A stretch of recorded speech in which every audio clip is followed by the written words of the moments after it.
mensagem que Jesus pregou, que os discípulos de Jesus pregaram, os apóstolos pregaram. Então eu quero abordar essa obra do Espírito Santo nessa esteira, debaixo desse assunto, do reino de Deus.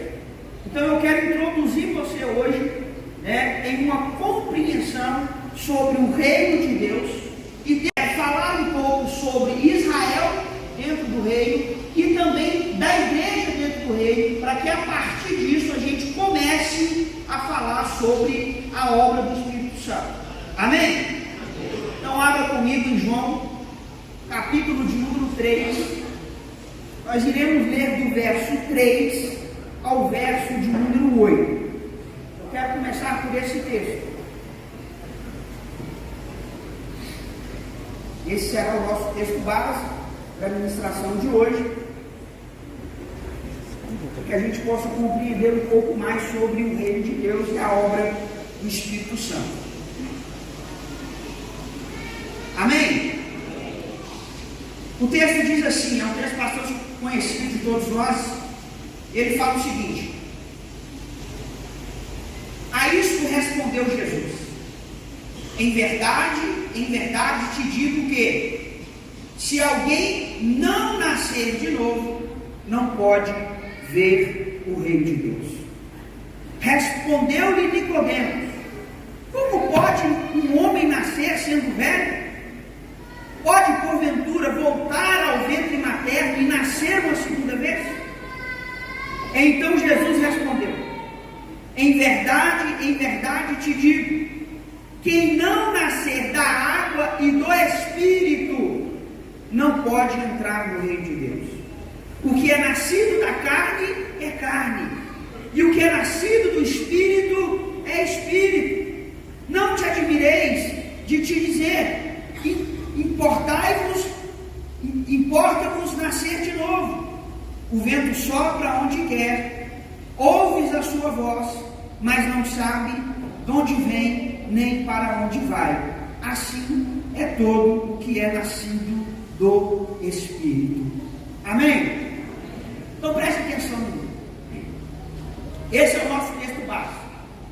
Antes de falar desse texto, eu preciso trazer aqui uma compreensão sobre o que é o reino de Deus. A palavra reino significa governo ou domínio, e tem esse sentido básico. É o domínio de um soberano, de um rei, certo? Sobre um determinado povo em um determinado lugar, que é pautado por orientações, normas, regras ou leis.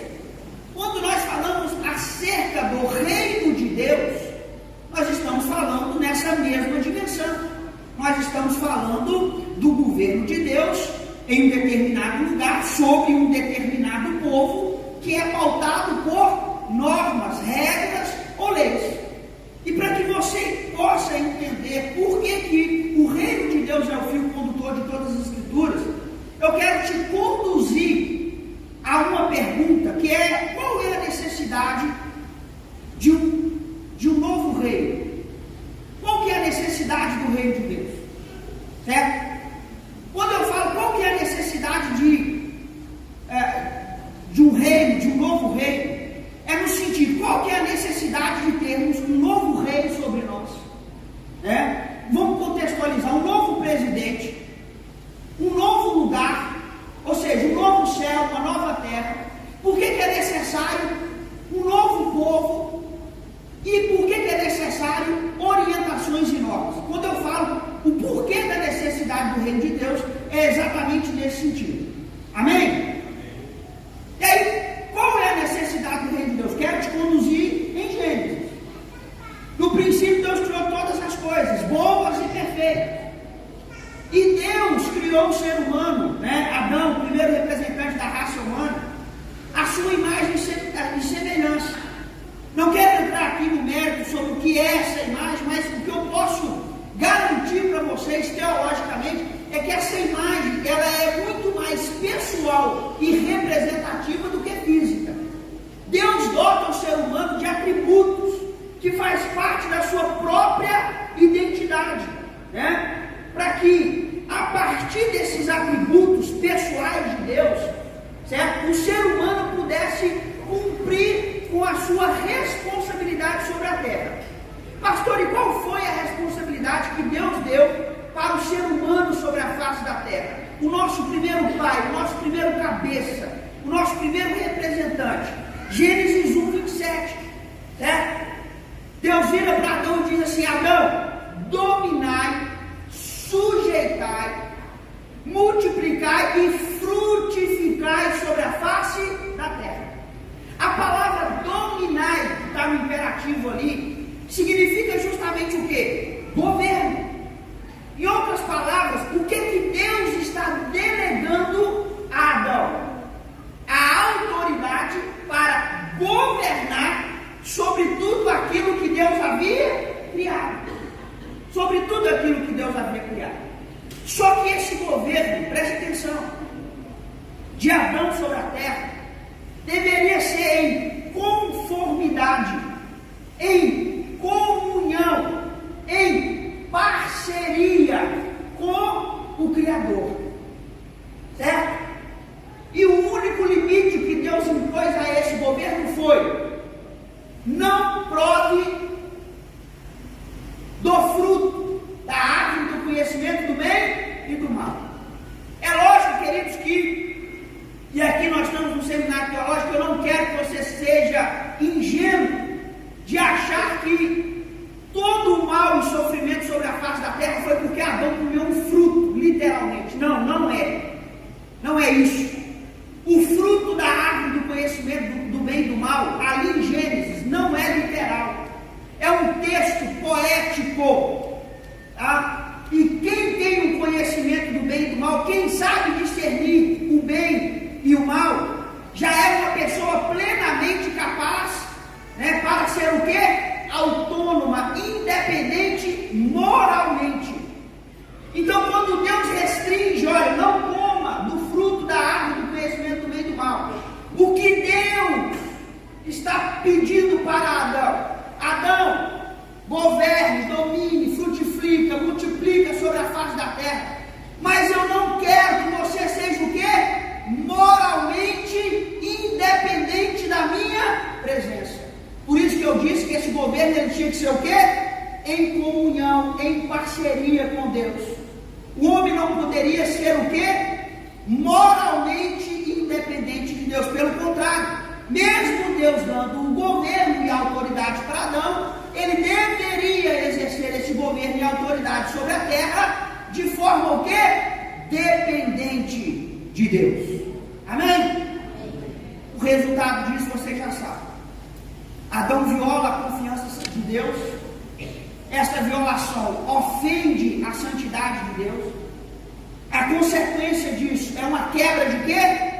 De comunhão, de relacionamento. Certo?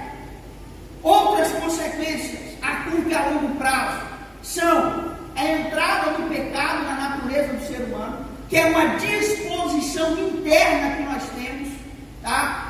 Que é gerada em Adão a partir do pecado, da desobediência, que nos inclina a fazer tudo aquilo que não agrada a Deus. Certo? E aí nós vamos ver em Gênesis 6:5.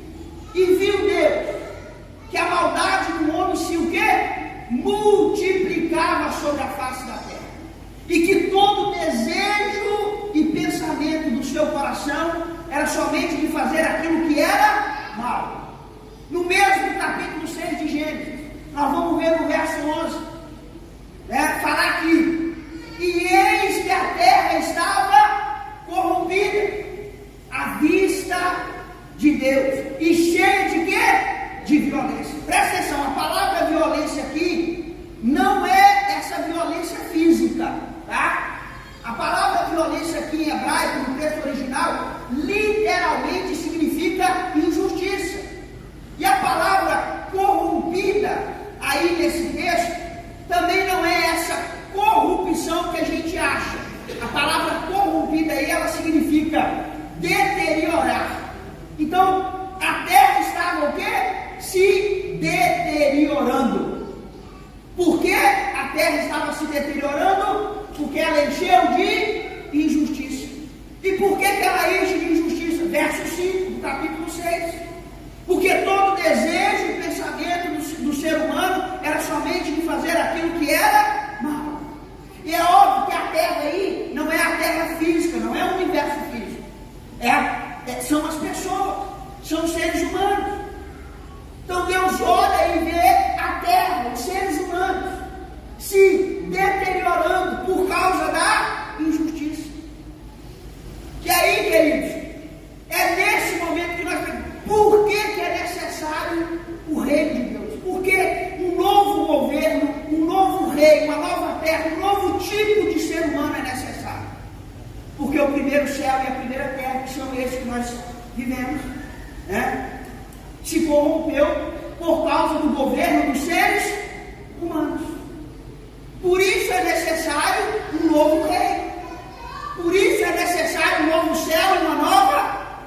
Por isso é necessário um novo tipo de ser humano, um novo tipo de criatura. Por isso é necessário orientações. E aí eu quero que você entenda, dentro dessa esteira, dentro desse raciocínio que nós estamos tendo aqui, Deus ele faz uma promessa: da semente da mulher nascerá um que esmagará a cabeça da Gênesis 3,15.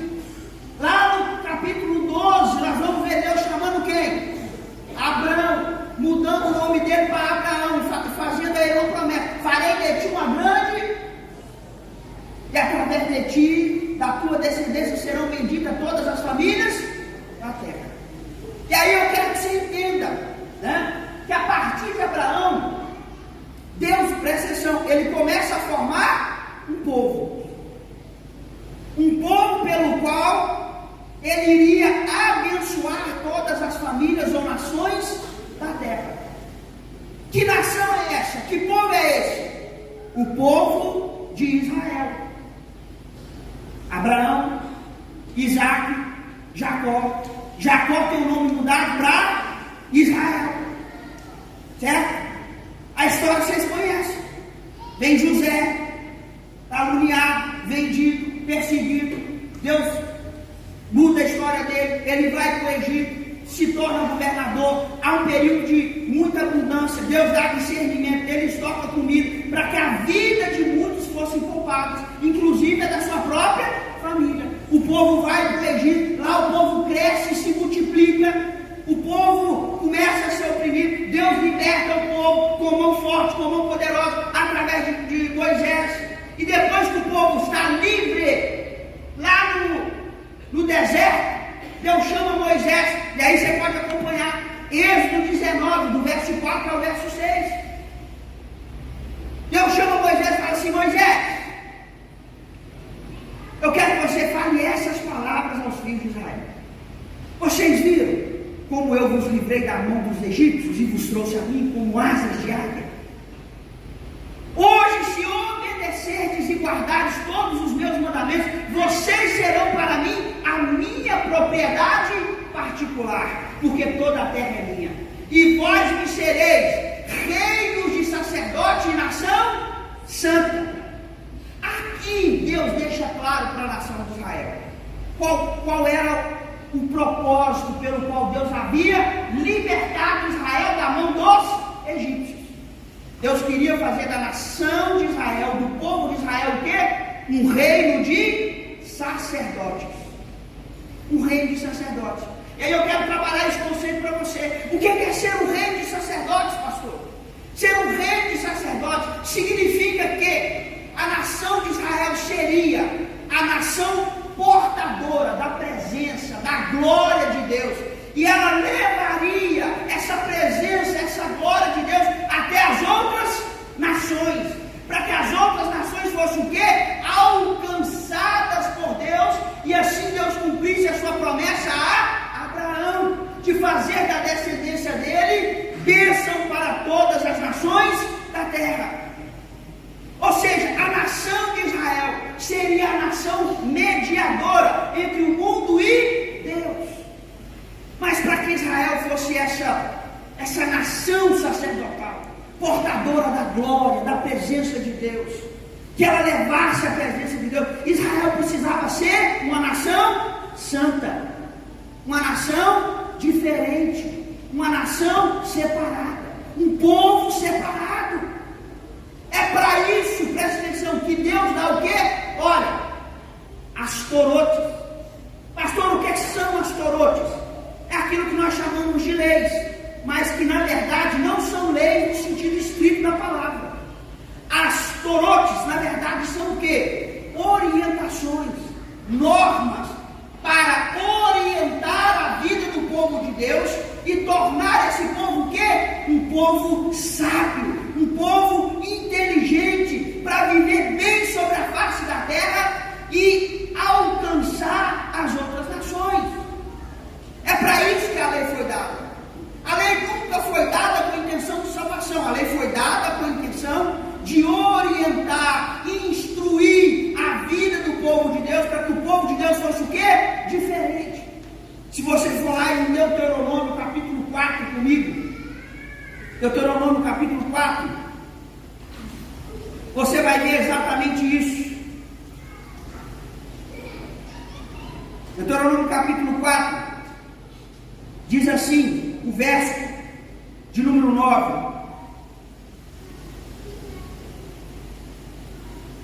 então somente guarda-te a ti mesmo. Não, perdão, 9 não. Verso 6. Verso 6.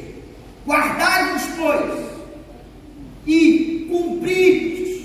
Está falando aqui dos mandamentos de Deus. Guardai-vos, pois, e cumpri-vos, porque isso será a vossa sabedoria e o vosso entendimento perante os olhos dos povos, que ouvindo todos estes estatutos dirão: certamente este grande povo é gente sábia e inteligente.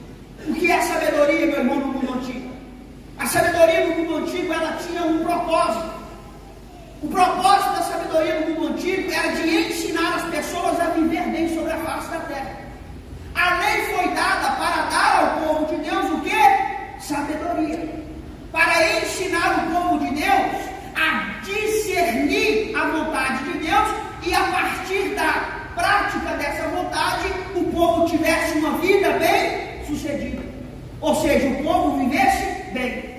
À medida que Israel cumprisse, praticasse esses mandamentos, essas orientações, olha você vê, as outras nações iriam o quê? Olhar para a nação de Israel e falar assim: o que é isso? Essa nação é um povo diferente. Essa nação é o quê? É um povo sábio. Que estatutos, que preceitos tem essa nação? Porventura tem um Deus como Deus dessa nação? E aí eu quero que você entenda. O que isso tem a ver com o reino de Deus? Tudo. Porque Israel foi chamado para ser o quê? Um modelo do que é o reino de Deus, do que será o reino de Deus sobre a face da terra. Israel foi chamado para ser um protótipo, um exemplo de povo para os outros povos, para mostrar o governo de Deus, como é uma nação que é governada por Deus, como é uma nação que vive em comunhão e debaixo das instruções de Deus. É uma nação sábia, é um povo inteligente, é um povo que vive bem. Israel foi chamado para ser esse modelo de nação, meus irmãos, para ser um protótipo do reino de Deus. Vocês estão comigo? Amém.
criou o ser humano, fica o quê? Comprometida.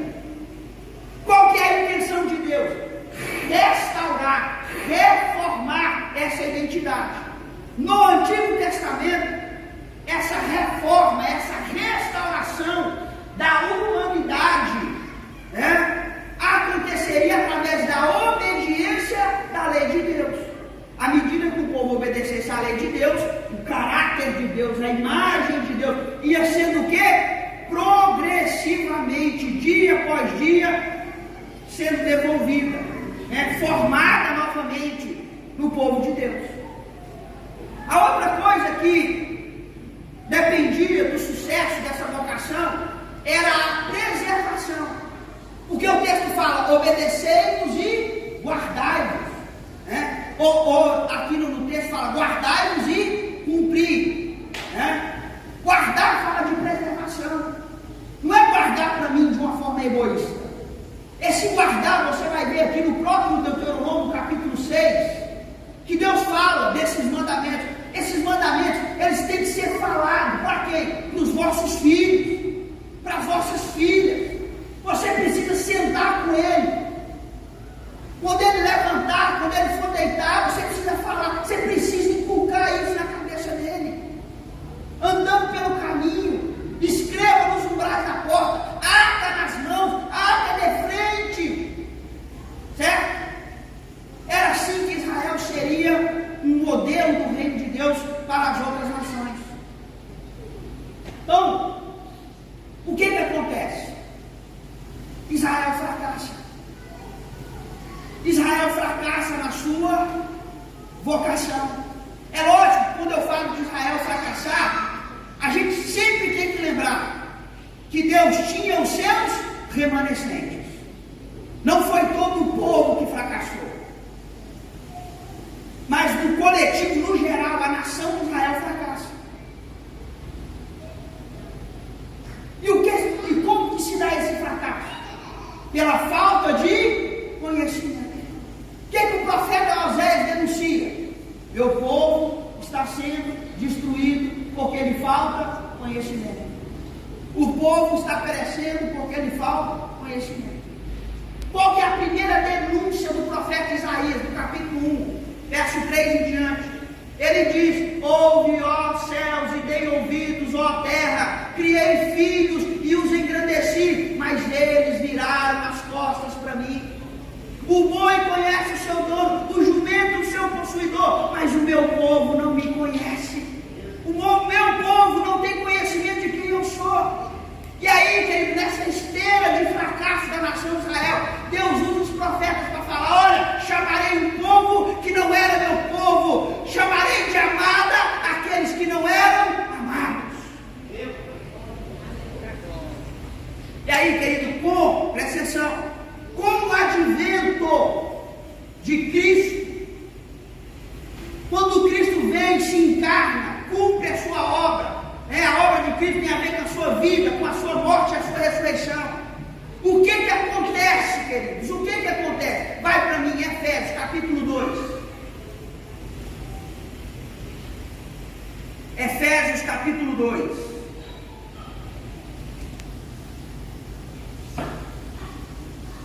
Verso 13, a partir do 13. Com o advento de Cristo, o que acontece? O texto diz assim, mas agora em Cristo Jesus, vós que antes estáveis longe, fostes o quê? Aproximados pelo sangue de Cristo, porque Ele é a nossa paz, o qual de ambos,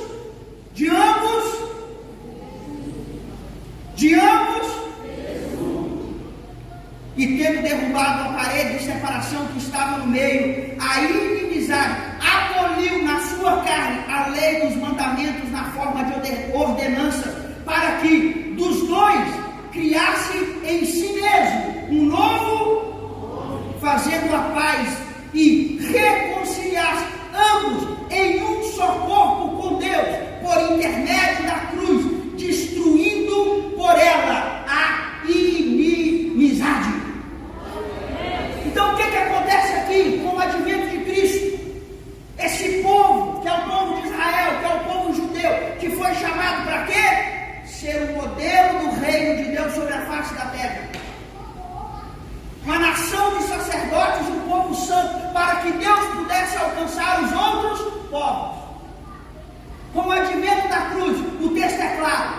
de ambos os povos, judeus e gentios.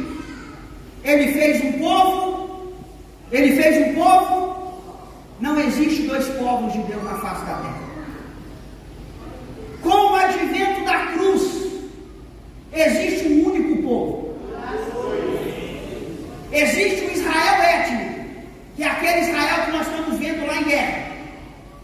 O Israel étnico não é mais povo de Deus. Povo de Deus são judeus, que fazem parte do Israel étnico, e gentios, que são pessoas de todas as nações, que se uniram a Cristo, creram em Cristo pela fé. Esse é o novo Israel, é o novo povo de Deus.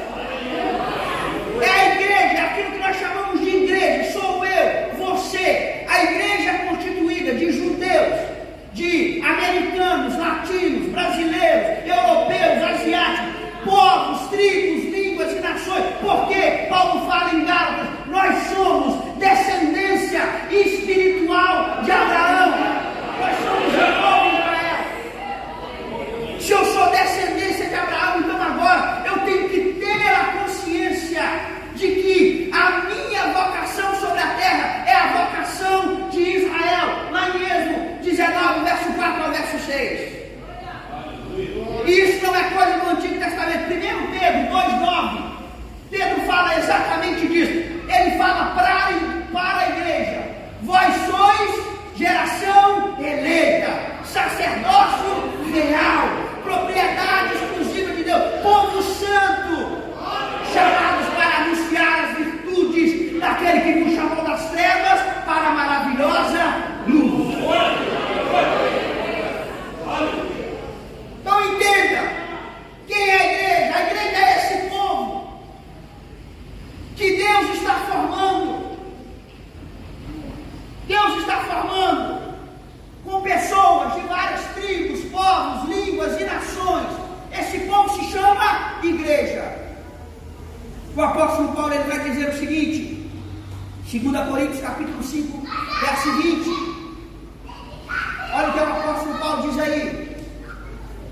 2 Coríntios 5, 20. O que é que ele diz? De sorte que somos embaixadores de Cristo, como se Deus exortasse por nosso intermédio, em nome de Cristo, pois rogamos que vos reconcilieis com Deus. Como igreja, como novo Israel, nós somos o quê? Embaixadores. O que é um embaixador, meu irmão? O que é um embaixador? A igreja, que sou eu, você, hoje em Cristo, ela é representante do reino de Deus sobre a face da terra. Israel não foi a nação étnica chamada para ser esse representante do reino de Deus? Hoje, quem é? Quem é esse povo? A igreja. Somos nós. Nós somos embaixadores. Eu represento o reino de Deus. Eu represento, ou devo, pelo menos, o que a Bíblia nos ensina, representar o que é, o que será um cidadão do reino do céu. Eu sou um modelo de um cidadão do céu vivendo em terra estranha. Eu sou peregrino nesse mundo, eu sou viajante nesse mundo, assim como você. Eu estou aqui, mas eu não pertenço aqui. Eu sou do céu. Eu sou cidadão do reino de Deus. E até que o reino de Deus seja consumado sobre a terra, eu preciso viver em conformidade com aquilo que as Escrituras dizem para eu viver. E aí que eu começo a falar sobre a obra do Espírito Santo. Porque a questão aqui é: como me tornar um cidadão do céu? Como me tornar um representante do rei? Como, pastor, eu quero fazer parte desse novo povo que Deus está formando? Sabe por quê? Vou voltar no texto de Efésios. Lá no texto de Efésios ele fez um, quebrando a barreira de inimizade, para que de ambos o quê? Ambos os povos, ele fizesse novo homem. Homem aqui é coletivo. Homem ali é humanidade. Então, Deus está formando um novo tipo de ser humano. Deus está formando um novo tipo de pessoa para ser o seu povo, para herdar um novo céu, uma nova. Como fazer parte, como se tornar esse novo tipo de ser humano? Como? A igreja, como representante do rei, eu vou falar disso em alguns dos próximos domingos, mas não quero entrar aqui agora. Como representante do rei, como embaixadora do rei de Deus, ela anuncia e testemunha o rei. A igreja proclama o evangelho do reino de Deus. Ou seja, qual que é a boa notícia do reino de Deus?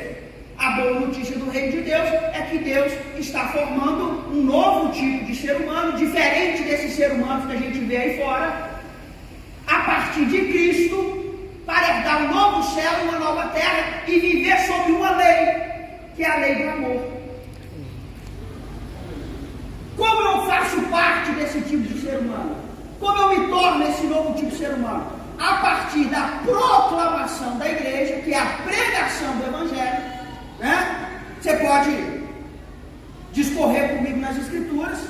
1 Coríntios, capítulo 21, Paulo fala: visto como o mundo não conheceu a Deus pela sua própria sabedoria, aprove a Deus a salvar os crentes pela loucura da pregação. Presta atenção. A pregação, a exposição, o ensino da palavra de Deus tem que ser um chamado. Um chamado de quê, pastor? Um chamado para o mundo lá fora. De que Deus está o quê? Formando um novo povo, para herdar um novo céu, uma nova terra. Deus está chamando. A porta está aberta, ela é estreita, mas ela está aberta. Não importa o que eles fizeram ou deixaram de fazer, ainda há graça, ainda há perdão, ainda há misericórdia disponível. Certo? Então a igreja proclama o reino de Deus, anuncia. A partir dessa proclamação, dessa pregação, o que acontece? O Espírito Santo de Deus, o Espírito Santo de Deus regenera os seres humanos.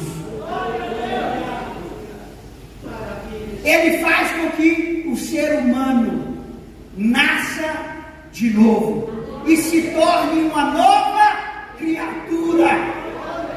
O novo nascimento, né? A regeneração, né? É justamente isso. É a obra do Espírito Santo de Deus. É a obra dele.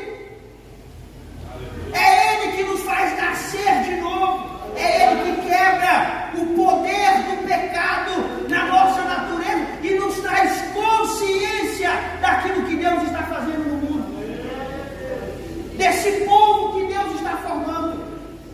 Isso é o que? Regeneração. É o ato pelo qual Deus muda a disposição governante na natureza do ser humano. Se antes ele era governado pela carne, agora ele passa a ser governado pelo Espírito Santo de Deus. Isso é a regeneração, meus irmãos. E como nós lemos aqui no texto, necessário vos é nascer de novo. Porque quem não nascer de novo não pode ver o reino de Deus. Você não pode ser governado por Deus, você não pode ser guiado por Deus, você nunca vai se tornar um ser humano melhor, uma nova criatura, se você não nascer do Espírito Santo de Deus. Isso é obra dele na nossa vida. O Espírito Santo, então, eu quero que você fale, dentro dessa esteira do reino de Deus, o Espírito Santo é aquele que forma esse novo povo. Ele é aquele que dá vida, preste atenção. Ele é aquele que dá vida àqueles que estavam espiritualmente mortos. Vocês estavam mortos, eu estava morto nos meus pecados, nos nossos pecados e delitos, mas Ele nos deu vida. Essa vida que Deus implanta em nós através da obra de Cristo é por meio do Espírito Santo. Ele é o Espírito de vida, Ele é o Espírito que gera em nós essa nova vida e nos faz nascer, não da vontade do homem, não da vontade da carne, mas da água e do Espírito. Aleluia! Sabe, queridos,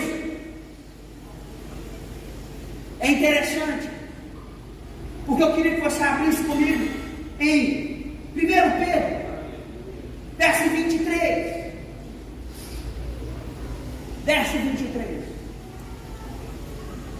1 Pedro, verso 23.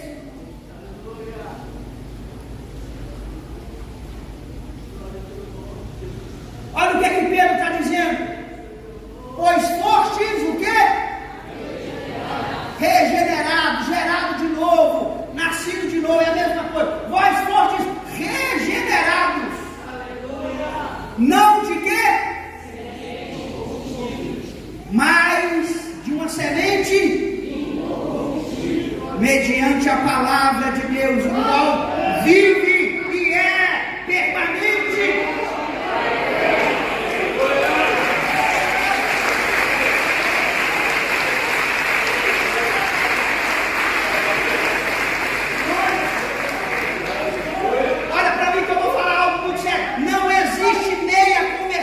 Não existe meio crente. Ou você nasceu de novo de verdade, ou você está passando uma temporada aqui na igreja. Ou você foi convertido de verdade ao Evangelho, ou você foi convencido a ele. E vai chegar um tempo que a verdade pregada aqui, você não vai mais suportar e vai sair daqui.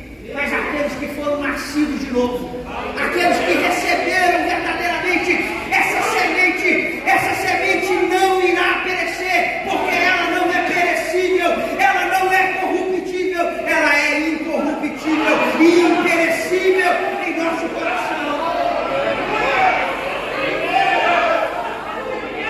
Paulo escrevendo aos Filipenses, ele diz que aquele que começou a boa obra em vós, ele é fiel para terminar. Não existe meio termo. Ou você nasceu de novo, ou você está passando uma temporada com a igreja. Ou você é ovelha, ou você está fingindo ser ovelha. A Bíblia é clara, meus irmãos. Quando o ser humano nasce de novo, ele não nasce da vontade do homem. Ele não nasce da vontade de pregações sensacionalistas. É nas pregações intelectualmente bem elaboradas para causar sentimentos e emoções. Quando nós nascemos de novo, nós nascemos não da vontade do homem, não da vontade da carne, mas da palavra, da água e do Espírito Santo de Deus. E a regeneração, querido, é exatamente isso. Como que eu me torno povo de Deus? Como que eu acesso para fazer parte e me tornar um cidadão do reino de Deus? Pelo Espírito Santo. Isso é obra dele. O texto que nós lemos aqui em João, querido, vai falar. Vamos voltar lá, João capítulo 3. Olha o que João disse. Olha o que João disse. Verso 8. O vento sopra, ouves a sua voz, mas não sabe de onde vem. É uma símile, é uma comparação. Aí o texto diz: assim é todo aquele que é nascido. O novo nascimento é um mistério, é uma obra interna do Espírito Santo dentro de nós. Eu não tenho como saber se você nasceu de novo de verdade, porque isso é a obra do Espírito Santo. É assim como o vento, ele sopra, ele vai aonde que ele quer. Eu consigo sentir, mas eu não sei para onde ele vem nem para onde que ele vai. Assim é todo aquele que é nascido do Espírito. O novo nascimento é um mistério. É um mistério. É assim que nós fazemos parte. É assim que nós nos tornamos povo de Deus. Você precisa entender que você é um representante do reino de Deus. A intenção de Cristo é fazer de você um novo tipo de ser humano, que represente o que será o reino de Deus no futuro. Vou falar disso nos próximos domingos. Vou falar sobre a ética do reino de Deus, fundamentada em um único mandamento, em uma única comissão. Em um único mandamento: amar a Deus e ao próximo. E uma única comissão: servir e testemunhar o Evangelho do Reino de Deus sobre a face da terra. Vou falar qual que é a função do Espírito Santo. E aí, para a gente terminar aqui, vocês estão comigo? Amém. Uma vez que eu nasci de novo, uma vez que a vida de Deus é implantada em mim, uma vez que o Espírito de vida me faz nascer de novo, quebra o poder do pecado, me torna uma nova criatura, o que continua acontecendo, pastor? Sabe o que continua acontecendo, querido? Depois que o Espírito Santo ele nos regenera, o Espírito Santo ele passa a habitar em nós. Vai comigo, Romanos capítulo 8, verso de número 9. Glória, aleluia. Romanos 8, 9. Oh, glória. Romanos 8, 9. Diz assim: vós, porém, não estáis na carne, mas no Espírito, se é de fato que o Espírito de Deus habita em vós.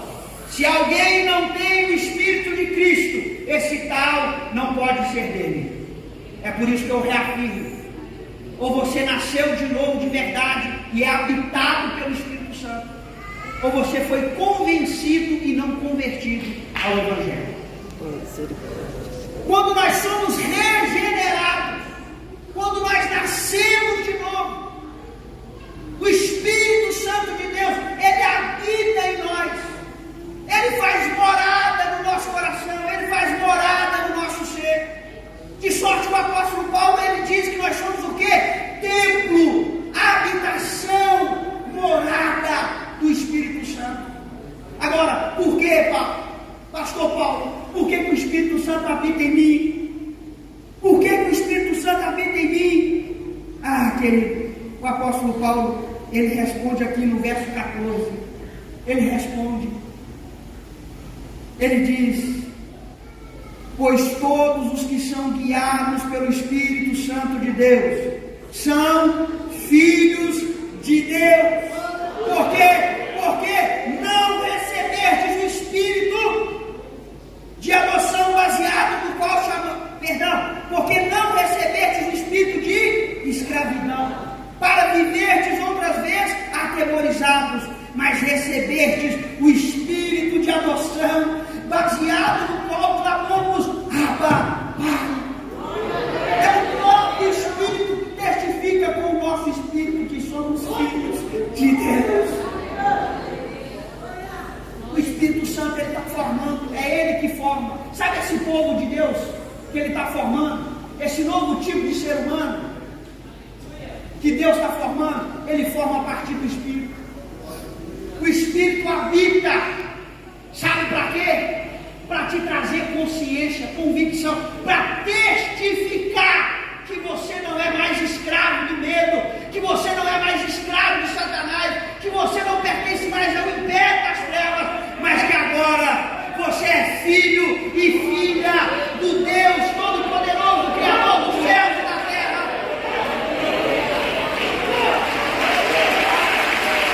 Aleluia!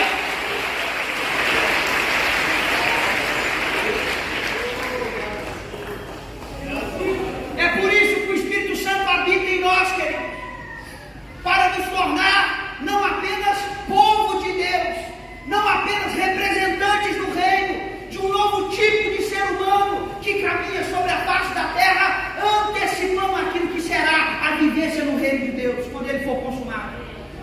nós somos filhos e filhas de Deus. Filhos e filhas de Deus. E aí o apóstolo Paulo, ele cumprimenta esse raciocínio da habitação do Espírito Santo. Porque o Espírito Santo, ele habita para nos tornar filhos, para nos dar vida. Mas o apóstolo Paulo, ele diz, abre comigo, Efésios capítulo 1, verso 13. Efésios capítulo 1, verso 13.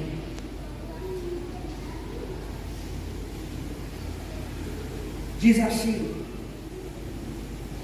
em quem também vós, depois de ouvirdes a palavra o evangelho da vossa salvação, tendo nele também crido, fostes selados com o Espírito Santo da promessa.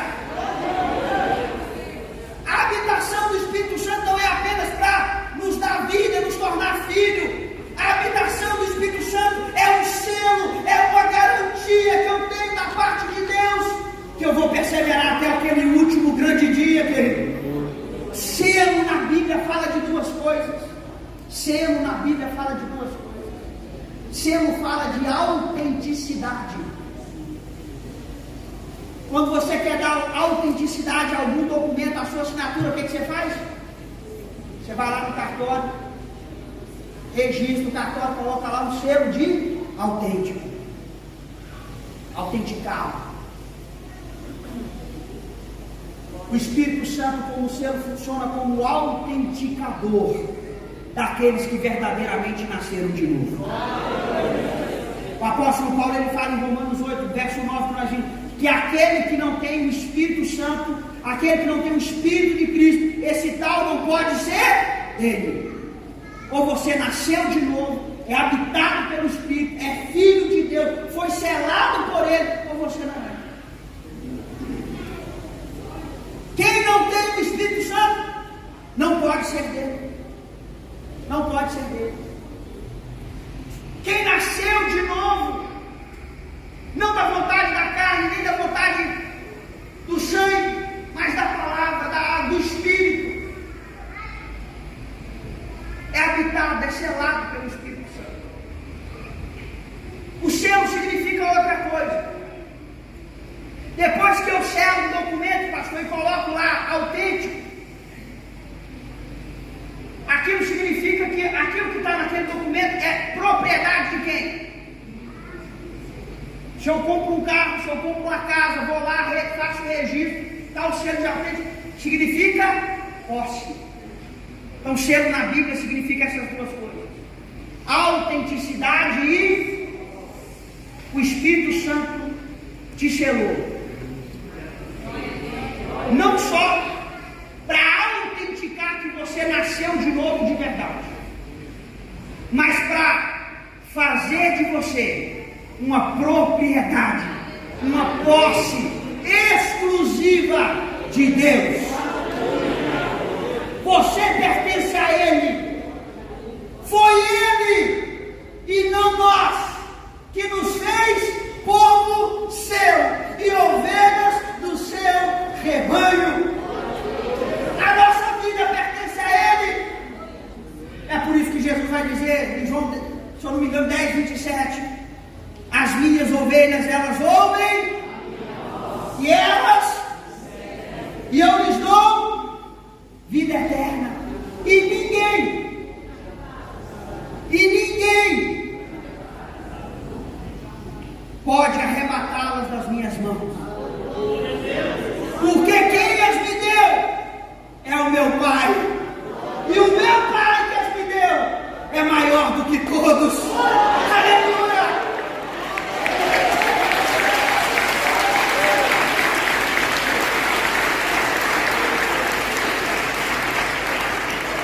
Você foi selado, meu irmão, você foi selado. É o Espírito Santo na sua vida que vai te dar autenticidade, que vai te dar convicção de que você é filha e filho de Deus. Você é propriedade exclusiva dele, a sua vida pertence a ele, a sua vida está no controle dele. Isso é obra do Espírito Santo. Para concluirmos aqui, esse novo povo que Deus está formando e chamando de seu, a partir de várias etnias, povos, línguas, tribos e nações, com a intenção de fazer um novo tipo de ser humano, nasce a partir da obra do Espírito Santo, que primeiro, por meio da palavra que é proclamada, começou com Jesus, depois pelos seus discípulos, pelos seus apóstolos, insistente até hoje.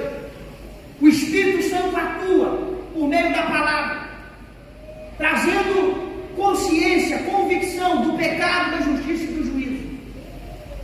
O pecador, ele nasce de novo, ele é regenerado, ele se converte, ele é habitado e feito filho e filha de Deus. Ele é nessa mesma habitação, selado, como uma garantia da parte de Deus, que essa obra que Ele começou em nós, que esse propósito de tornar o Paulo um novo tipo de ser humano, um novo tipo de pessoa, diferente das pessoas aí fora, vai continuar até o Paulo morrer ou até Jesus voltar. É o selo do Espírito Santo na minha vida.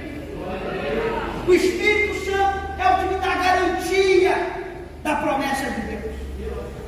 Não é uma promessa corruptível, é uma promessa incorruptível.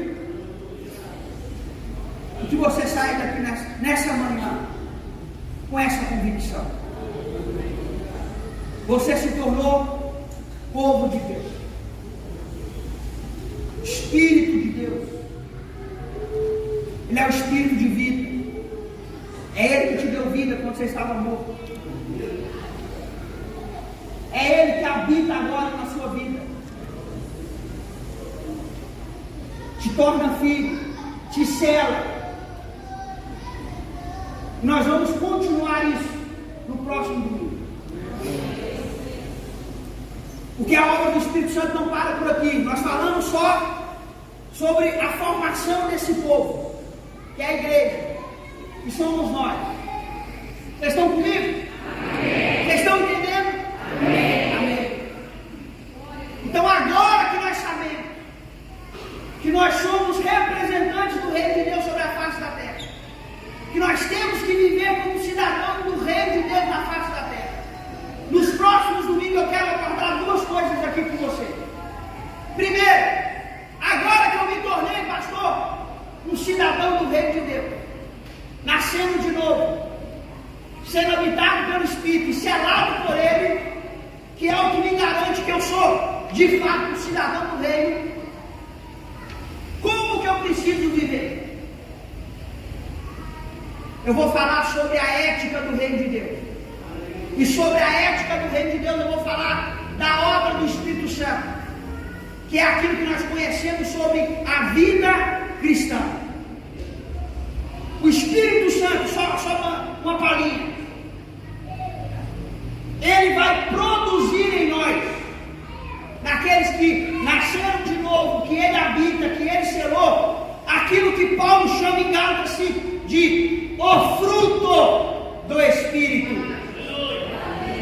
O fruto é o quê? É o amor. É singular. Certo? E a ética do Reino de Deus. O que é ética, pastor? Vou falar no próximo domingo. É um conjunto de normas e valores que molda o comportamento de um determinado povo. Então, qual é a ética do Reino de Deus? Quais são as normas que devem moldar o meu comportamento? Uma só regra, uma só norma: amar a Deus e amar ao próximo. Aí nós vamos discutir sobre a ética do Reino de Deus. Não deixe de vir, porque domingo eu vou provocar na sua consciência uma inquietude, que você vai sair daqui ou dizendo: eu sou crente de verdade, ou eu preciso me converter ao Evangelho de novo. Pode vir. Vou te provocar. Eu vou te mostrar o que é ser um cidadão do Reino de Deus.